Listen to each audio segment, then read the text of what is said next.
ক্ষমতা এবং অর্থের লোভে তারা মন্ত্রী হয়েছে, ভোট চুরিতে সহায়তা করেছে, ভোটের মানুষের অধিকার হরণ করেছে। গত 15 বছর এই হাসানুল হক ইনু সহ এদেশের মানুষকে তাদের অধিকার থেকে বঞ্চিত করেছে এবং বাংলাদেশের স্বাধীনতা সার্বভৌমত্ব বিকিয়ে দেওয়ার জন্য শেখ হাসিনাকে সাহায্য করেছে।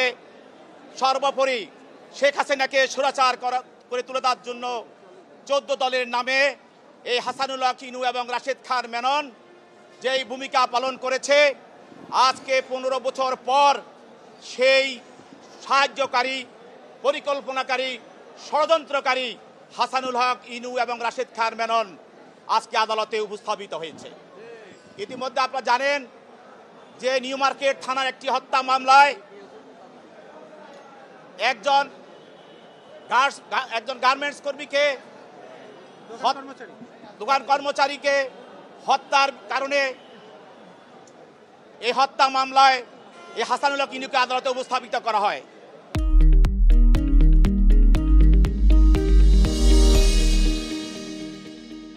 আপনারা জানেন যে এই ছাত্র আন্দোলনের সময় গণভবনে একটি মিটিং হয়েছিল। সেই মিটিংয়ে 14 দলের মিটিংয়ে তারা শেখ হাসিনাকে বলেছিল যেই কোনো বিনিময়ে হোক এই আন্দোলনকে কঠোরভাবে দমন করতে হবে।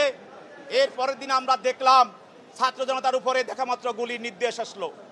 তাই এই হত্যার ষড়যন্ত্র, পরিকল্পনা এবং মদতদাতা এবং নির্দেশদাতা হিসাবে এই রাশেদ খান মেনন এবং হাসানুল হক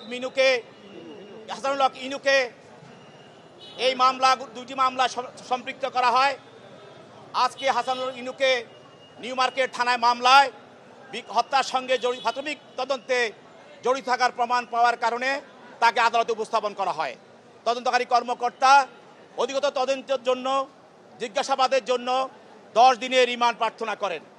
আসামি পক্ষে আইনজীবী ওকালতনামা দিয়ে, দরখাস্ত দিয়ে হাসানুল হক ইনুর পক্ষে তাদের রিমান্ড বাতিলপূর্বক জামিনে প্রার্থনা করেন। বিজ্ঞ আদালত উভয় পক্ষের শুনানি অন্তে হাসানুল হক ইনুর বিরুদ্ধে 7 দিনের রিমান্ড মঞ্জুর করেন।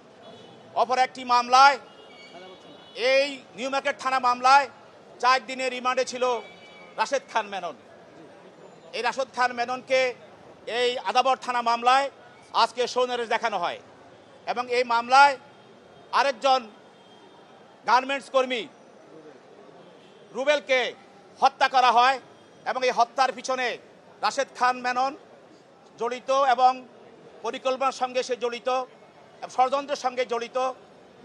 আমাদের তদন্তকারী কর্মকর্তা প্রাথমিক তদন্তে এই আসামির বিরুদ্ধে এই হত্যার সঙ্গে সংশ্লিষ্টতা পাওয়া যায়। তার কারণে আরও অধিকতর তদন্তের জন্য এবং এই হত্যার সঙ্গে কারা কারা জড়িত সেটাকে বের করার জন্য এবং ঘটনা আরও উদ্ঘাটিত করার জন্য 10 দিনের রিমান্ড প্রার্থনা করেন। আসামি পক্ষে ওকালতনামা দিয়ে এবং দরখাস্ত দিয়ে রিমান্ড বাতিলপূর্বক জামিন শুনানি করেন। বিজ্ঞ আদালত উভয় পক্ষে শুনানি গ্রহণ করার পর এই আসামির বিরুদ্ধে 6 দিনের রিমান্ড মঞ্জুর করেন।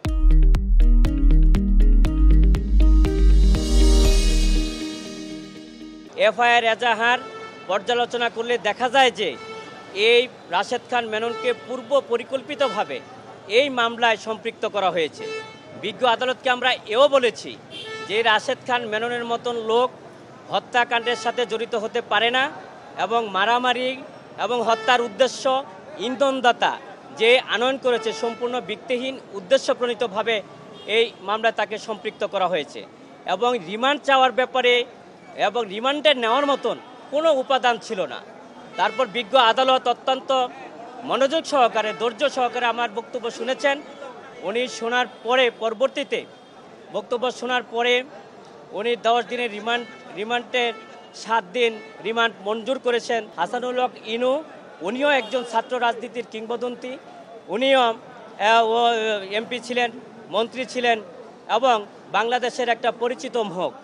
ওনাকে যে এই মামলায় গ্রেপ্তার দেখিয়ে 10 দিন রিমান্ড চাওয়া হয়েছিল, কিন্তু এজাহার এফআইআর পর্যালোচনা করলে দেখা যায় এই ঘটনার সময় উনি উপস্থিত ছিলেন না এবং ঘটনা সম্পর্কে উনি অবগতও নন, কিন্তু পূর্ব পরিকল্পিতভাবে হয়রানি বা উদ্দেশ্যমূলকভাবে এই মামলা তাকে সম্পৃক্ত করে 10 দিনের রিমান্ড চাওয়া হয়েছিল।